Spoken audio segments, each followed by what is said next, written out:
तो जैसे ही ये मूवी स्टार्ट होती है हमें दो भाई दिखाए जाते हैं जिनमें एक भाई का नाम होता है जेफरी और दूसरे का नाम होता है कोरी। दोनों ही भाई मेडिकल फील्ड में थे। उन दोनों ने सिटी के हर हॉस्पिटल के इमरजेंसी नंबर्स को ट्रैक किया हुआ था, जिससे होता ये था कि जो भी इंजर्ड इंसान हॉस्पिटल में कॉल करता था वो कॉल इनके पास भी आती थी, जिससे ये दोनों भाई फौरन उस इंजर्ड इंसान के पास पहुंच जाया करते थे। तभी हम देखते हैं कि एक लड़की हॉस्पिटल में कॉल करती है और वो बताती है कि मेरा हार्ट टूट गया है। ये सुनकर वो दोनों भाई अपनी एम्बुलेंस लेकर उस लड़की के घर पर चले जाते हैं। वहाँ पहुँच ये दोनों भाई उस लड़की को अपने साथ ले जाते हैं। ये लोग उस लड़की से नॉर्मल मेडिकल के क्वेश्चंस पूछते हैं जो डॉक्टर भी अक्सर पूछ लिया करते हैं। उन भाइयों में जेफरी उस लड़की को बेहोशी की मेडिसिन देकर उसे बेहोश कर देता है। बाद में ये लोग उस लड़की को अपनी लोकेशन पर ले आते हैं। वहाँ ले जाकर ये उस लड़की का पेट काट डालते हैं और उसकी बॉडी के इनर पार्ट्स को निकाल लेते हैं और बाद में उन पार्ट्स को बेच देते हैं। यहाँ पर हमें ये बात तो क्लियर हो जाती है कि ये दोनों किसी हॉस्पिटल के लिए तो काम नहीं करते थे, बल्कि ये इंजर्ड लोगों को कैप्चर कर लेते थे और बाद में उनके इनर पार्ट्स को निकाल कर उन्हें सेल कर दिया जाता था। इसका मतलब ये है कि वो लोगों की बॉडी का बिजनेस कर रहे थे। जेफरी उस लड़की की मोबाइल से सोशल मीडिया पर ये मैसेज अपलोड करता है कि मैं कहीं दूर जा रही हूँ और मैं कभी भी वापस आने वाली नहीं हूँ। जेफरी का भाई कोरी जब ये देखता है तो वो अपने भाई जेफरी को कहता है कि ये बहाना ठीक नहीं है, तुम कोई और बहाना ट्राई कर लो। लोगों की बॉडीज के पार्ट्स का ये बिजनेस करते करते उन्हें 1 मंथ हो गया था और इसके जरिए वो काफी पैसा भी कमा चुके थे। उन दोनों भाइयों में जो जेफरी था वो इतना चालाक नहीं था जितना कि कोरी था। कोरी अपने भाई को कहता है कि मेरे भाई, मैं तुमसे बहुत प्यार करता हूँ और मैं तुमसे वादा करता हूँ कि मैं तुम्हें कभी भी नहीं छोड़कर जाऊंगा। इसके बाद हमें एक लड़की दिखाई जाती है जिसका नाम होता है सिंडी। सिंडी अपनी फ्रेंड्स के साथ एक ट्रिप पर आई होती है। स्केटिंग करने के दौरान उसका पाँव एक पत्थर से टकरा जाता है जिससे सिंडी के पैर की हड्डी टूट जाती है। तब सिंडी एक हॉस्पिटल में कॉल करती है और ये दोनों भाई उसे लेने के लिए चले जाते हैं। कोरी उन फ्रेंड्स को कहता है कि एम्बुलेंस में सिर्फ पेशेंट जा सकता है, उसकी फ्रेंड्स अंदर नहीं जा सकती, इसीलिए उन्हें बाहर ही वेट करना होगा। और फिर सिंडी उनके साथ एम्बुलेंस में चली जाती है। हर पेशेंट की तरह जेफरी सिंडी को भी बेहोश कर देता है और वो सिंडी के सर पर हाथ फेर रहा था। ऐसा फील हो रहा था कि जैसे वो उसे जानता हो। फिर दोनों भाई सिंडी को भी अपनी लोकेशन पर ले आते हैं और बस थोड़ी ही देर बाद वो उसके भी इनर पार्ट्स निकालने वाले थे, लेकिन जैसे ही कोरी उसकी बॉडी को काटने वाला होता है उससे ये नहीं हो पाता। ये एक्सपीरियंस उनके साथ फर्स्ट टाइम हुआ था कि वो किसी को काट ही नहीं पा रहे हैं। जेफरी कोरी से कहता है कि हम ये काम बाद में कर लेंगे, हम इसे बाद में काटेंगे। तब ये सुनकर कोरी वहाँ से चला जाता है। तब जेफरी फिर से सिंडी के सर पर हाथ फेरता है और उसे गौर से देख रहा होता है। सिंडी को जब होश आता है तो वो खुद को एक रूम में बंधा हुआ पाती है। वो कैमरा की तरफ देखकर कह रही होती है कि प्लीज मुझे यहाँ से जाने दो, लेकिन उसकी कोई भी बात नहीं सुनी जाती। वहाँ पर कुछ कपड़े पड़े हुए थे और सिंडी उन्हें पहन लेती है। सिंडी खुद को वहाँ पर पाकर काफी दुखी होती है और वो काफी रोती भी है। फिर कोरी सिंडी के लिए खाना लेकर आता है, लेकिन सिंडी उस खाने को फेंक देती है। ये देखकर कोरी को उस पर गुस्सा आ जाता है, लेकिन सिंडी हाथ पैर मारते हुए उसे टांग मार देती है, जिससे कोरी को सिंडी पर बहुत गुस्सा आता है और वो सिंडी को कहता है कि तुमने मुझे मारकर अच्छा नहीं किया, देखना तुम्हें इसकी बहुत भारी कीमत अदा करनी पड़ेगी। फिर ये कहकर कोरी वहाँ से चला जाता है। फिर हम देखते हैं कि जेफरी सिंडी की बॉडी पर लगा हुआ खून साफ करने लगता है। तो फौरन से सिंडी को होश आ जाता है और वो जेफरी को भी एक टांग मार देती है। जेफरी कहता है मैं तो तुम्हारे लिए खाना लेकर आया हूँ, लेकिन सिंडी बगैर उसकी कोई बात सुने उसे वहाँ से भगा देती है और खुद खाना खा लेती है। कोरी सिंडी की ऐसी हालत देखकर काफी खुश होता है क्योंकि वो ऐसा ही चाहता था। फिर थोड़ी देर बाद दोनों भाई वहाँ पर आते हैं और वो सिंडी को कहते हैं कि हम तुम्हारे टूटे हुए पैर पर बैंडेज लगाने आए हैं, लेकिन सिंडी उसकी कोई बात नहीं सुनती। तब कोरी उसे धमकी देता है कि अगर तुमने मेरी बात ना मानी तो मैं तुम्हें जान से मार डालूंगा। कोरी सिंडी को कहता है कि मैं तुम्हारे लिए शूज भी लेकर आया हूँ ताकि तुम जल्दी से जल्दी ठीक हो जाओ। कोरी जब सिंडी के पैर को चेक कर रहा होता है तब वो उसकी टांग को और ज्यादा ट्विस्ट कर देता है ताकि सिंडी वहाँ से भाग न सके। सिंडी की अब टांग भी टूट जाती है, उसे काफी दर्द हो रही होती है और वो चिल्ला रही होती है। तब कोरी सिंडी को एक पेन किलर दिखाता है और वो सिंडी को कहता है कि अगर तुम पेन किलर लेना चाहती हो तो तुम्हें मेरी हर बात माननी होगी। ये सुनकर सिंडी उसकी बात मान लेती है और इसी वजह से कोरी उसे पेन किलर दे देता है। लेकिन यहाँ पर हम ये जान पाते हैं कि असल में वो पेन किलर नहीं थी बल्कि वो बेहोशी की मेडिसिन थी, जिसे लेते ही सिंडी बेहोश हो जाती है। सिंडी को जब होश आती है तो वो कोरी से पूछती है कि तुम कब तक मेरे साथ ऐसे ट्रीट करने वाले हो, जिस पर कोरी कहता है कि जब तक मेरा दिल करेगा तब तक। सिंडी उसे कहती है तुम मुझे बेहोश मत करना। ये सुनकर कोरी सिंडी से प्रॉमिस करता है कि आइंदा के बाद मैं तुम्हें बेहोश नहीं करूंगा। रात को जेफरी अपने रूम में आकर एक पिक्चर को काफी गौर से देख रहा होता है और रो भी रहा होता है। उस पिक्चर में जेफरी और कोरी के साथ एक लड़की भी थी जो कि बिल्कुल सिंडी की तरह ही लग रही थी। कोरी जब जेफरी को रोता हुआ देखता है तब वो उसके पास आता है और उसे चुप करवाता है। वो जेफरी को तसल्ली देता है कि इस बारे में इतना मत सोचो। बाद में वो खुद अपने रूम में जाकर उस पिक्चर को देखता है और काफी अपसेट हो जाता है। फिर कोरी सिंडी के लिए खाना लेकर जाता है। सिंडी उससे पूछती है कि और कितने दिन तुम मुझे यहाँ पर रखने वाले हो। सिंडी कोरी को चिढ़ाने के लिए कहती है कि मुझे लगता है कि तुम्हारा मेंटल बैलेंस खराब है, तभी तो तुम साइको बन गए हो।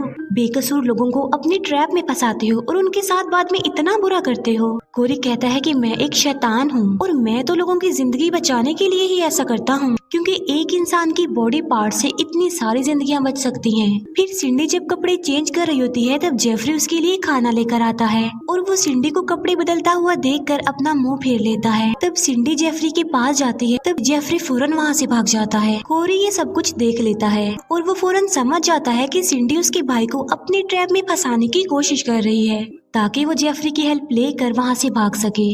लेकिन कोरी चेक करना चाहता था कि जेफरी यानी उसका भाई सिंडी की तरफ जाता है या फिर उसी की तरफ रहता है, इसीलिए वो चुपचाप सब कुछ देख रहा होता है। सिंडी कैमरा के सामने आकर कोरी को कहती है कि मैं जानती हूँ कि तुम मुझे देख पा रहे हो। रात को जेफरी सोने के लिए अपने रूम में जाता है और अब उसे सिंडी अच्छी लगने लगी थी और वो सिंडी के बारे में ही सोच रहा था। नेक्स्ट मॉर्निंग जेफरी सिंडी के लिए अच्छा सा ब्रेकफास्ट बनाता है। ये देखकर कोरी को उस पर काफी गुस्सा आता है। कोरी कहता है कि मैं सिंडी के पास जा रहा हूँ क्योंकि मैंने उसकी बॉडी के पार्ट्स को काटना है और उसे सेल करना है, पैसे कमाने हैं। ये सुनकर जेफरी को काफी बुरा फील होता है, लेकिन वो अपने भाई की किसी बात पर डिसएग्री भी नहीं कर सकता था क्योंकि इस दुनिया में उसके भाई के अलावा उसका और कोई भी नहीं था। कोरी सिंडी के पास जाकर उससे कुछ मेडिकल के क्वेश्चंस करता है, लेकिन सिंडी उसका कोई भी आंसर नहीं करती, जिस पर कोरी उसे वार्न करता है कि अगर तुमने मेरे सवालों का जवाब ना दिया तो मैं तुम्हारी दूसरी टांग भी तोड़ डालूंगा। ये बात सुनकर सिंडी को डर पड़ जाता है कि कहीं वो उसकी दूसरी टांग भी ना तोड़ दे, इसीलिए वो सारे सवालों के जवाब दे देती है। फिर सिंडी कोरी को बुरे बुरे अल्फाज कहने लगती है और ये सुनकर कोरी को उस पर काफी गुस्सा आता है, लेकिन वो वहाँ से चला जाता है। इसके बाद जेफरी सिंडी के पास आता है और सिंडी उसे अपनी बातों में फंसाने की कोशिश करती है। वो उससे कहती है कि तुम बहुत अच्छे हो और मेरे साथ काफी अच्छे से ट्रीट करते हो और मैं तुम्हें लाइक करने लगी हूँ। और ये सब कुछ कोरी भी देख पा रहा था कैमरा के थ्रू। कोरी ये सोचने पर मजबूर हो जाता है कि मेरा भाई उसकी ट्रैप में फंसता जा रहा है। सिंडी जेफरी से पूछती है कि तुमने मुझे अभी तक क्यों नहीं मारा, क्यों मुझे जिंदा रखा हुआ है। तब जेफरी वही वाली पिक्चर सिंडी को दिखाता है और बताता है कि ये लड़की हमारी बहन थी जो बिल्कुल तुम्हारे जैसी लगती है। उनके पेरेंट्स की डेथ के बाद ये तीनों बहन भाई एक जगह पर इकट्ठे रहते थे। फिर कोरी जब कॉलेज गया तब वो अपनी फ्रेंड्स को घर लेकर आने लग गया। ये देखकर कोरी की सिस्टर को काफी बुरा फील हुआ। उसने इस बात की काफी टेंशन ली और वो बीमार हो गई और फिर एक दिन वो मर गई।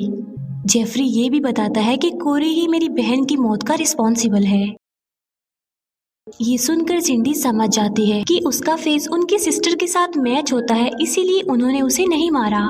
इसके बाद जेफरी कोरी के पास आ जाता है। कोरी उसे समझाने की कोशिश करता है कि वो लड़की तुम्हें अपने जाल में फंसाना चाह रही है। ये बात सुनकर जेफरी को अपने भाई पर काफी गुस्सा आता है और वो उस पर चिल्लाने लगता है कि एक बार तो तुम मेरी बहन को मुझसे छीन चुके हो, लेकिन इस बार मैं तुम्हें ऐसा नहीं करने दूंगा। जेफरी इतना ज्यादा गुस्से में होता है कि वो खुद को ही नुकसान पहुंचाने लगता है। कोरी उसे कहता है कि देखो मैं तुम्हारा भाई हूँ, मैं तुमसे बहुत प्यार करता हूँ, तुमसे कोई भी इतना प्यार दुनिया में नहीं कर सकता जितना मैं तुम्हें करता हूँ। इसके बाद हम देखते हैं जेफरी को जो कि दोबारा से सिंडी के पास जाता है। सिंडी उसे कहती है कि तुम अपने भाई की निस्बत काफी अच्छे हो और मुझे तुम्हारे साथ रहकर काफी अच्छा लगता है। ये सुनकर जेफरी सिंडी को कहता है कि हमें यहाँ से भाग जाना चाहिए ताकि वो लोग कोरी से दूर चले जाए और कोरी उन्हें कभी भी न ढूंढ पाए। ये सुनकर कोरी काफी अपसेट हो जाता है क्योंकि उसका भाई अब पूरी तरह सिंडी की तरफ हो गया था। वो सिंडी के प्यार में इतना पागल हो गया था कि वो कुछ भी करने को तैयार था, अपने भाई को छोड़ने को तैयार था। इसके बाद कोरी जाता है जेफरी के पास और वो उसे अपने साथ काम पर ले जाता है। जब वो लोग वापस आते हैं तब उनके साथ एक लड़का भी होता है जो कि जाहिर है उनका विक्टिम था और अब वो उसकी बॉडी के इनर पार्ट्स को निकालने वाले थे। कोरी सिंडी को बांध देता है और वो उसे कहता है कि अब मैं तुम्हें कुछ दिखाने वाला हूँ। सिंडी उसे काफी मना करती है कि वो ऐसा ना करे, लेकिन वो उसकी कोई बात नहीं सुनता। वो उस लड़के को बांध कर होश में लेकर आता है और सिंडी की आंखों के सामने ही उसकी बॉडी के इनर पार्ट्स निकालने लगता है। वो लड़का दर्द की वजह से काफी चिल्लाने लगता है और सिंडी को भी ये सब कुछ देखकर काफी बुरा फील होता है। ये सब कुछ देखकर सिंडी काफी शॉक्ड रह जाती है क्योंकि वो पहली बार किसी की चीर फाड़ देख रही थी। कोरी सिंडी के पास आकर उसे कहता है कि तुम जो कुछ भी कर रही हो अच्छा नहीं कर रही और मैं तुम्हें हर रोज ऐसे ही चीर फाड़ दिखाऊंगा। कोरी जेफरी को कहता है कि आज मैंने बाहर का खाना खाना है और वो जेफरी को मार्केट भेज देता है।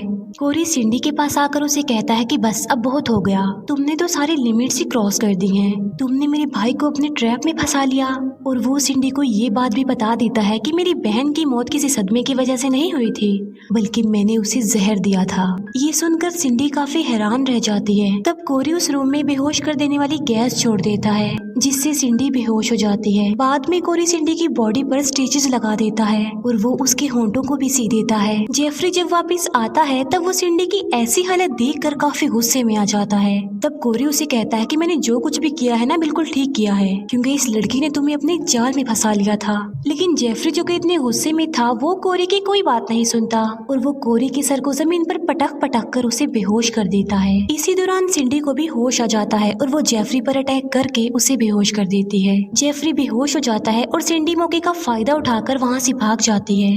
उन दोनों भाइयों को जब होश आती है तो कोरी अपने भाई जेफरी को संभालता है, उसे तसल्ली देता है और कोरी जेफरी को कहता है कि मैंने तुम्हें कहा था ना कि वो लड़की तुम्हें अपने ट्रैप में फंसा रही है, वो ट्रस्ट के काबिल थी ही नहीं। इसके बाद हमें कुछ सालों बाद का सीन दिखाया जाता है जहाँ पर एक इंजर्ड लड़की इन्हें कॉल करके बुलाती है। जब ये भाई वहाँ पर एम्बुलेंस लेकर पहुँचती है तो वो लड़की इन पर अटैक करके इन्हें बेहोश कर देती है और वहाँ पर वो लड़की नहीं बल्कि बाकी लड़कियाँ भी थी और वो कोई और नहीं बल्कि सिंडी और उसकी फ्रेंड्स थी।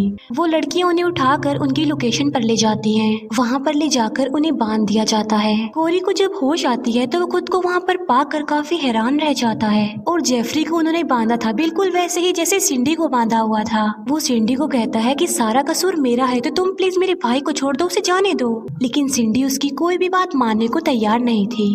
वो कहती है कि मैं तुम्हारे भाई को तुम्हारी बॉडी के इनर पार्ट्स निकाल कर दिखाऊंगी जैसे कि तुम सबके साथ करते हो। लेकिन कोरी उसे ऐसा करने से मना करता है। जेफरी सिंडी को कहता है कि तुम तो मुझसे प्यार करती थी ना, फिर तुम ये सब कुछ क्यों कर रही हो। तब सिंडी जेफरी के सीने पर चाकू से स्टैब करके बोलती है कि मैं तुमसे कैसे प्यार कर सकती थी, मैंने तुम्हें कभी प्यार किया ही नहीं। तभी उन लड़कियों की लोकेशन के बाहर एक डिलीवरी मैन आ जाता है और वो असल में बॉडी के पार्ट्स लेने आया था। उसे देखकर सिंडी बाहर जाती है।